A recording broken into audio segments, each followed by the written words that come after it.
activity we'll call memory game.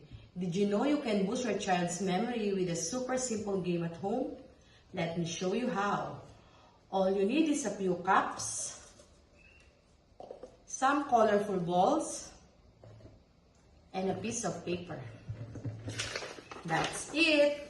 Place the cups upside down and put one colored ball on each cup, like this.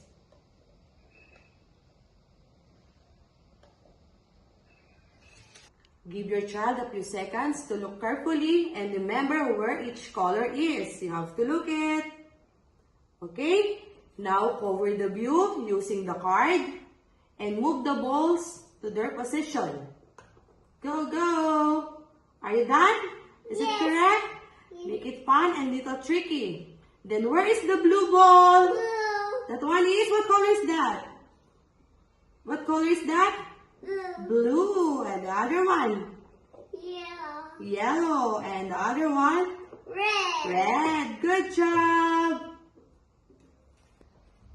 This simple activity helps improve memory, focus, and thinking skills. It also develops visual attention and problem solving.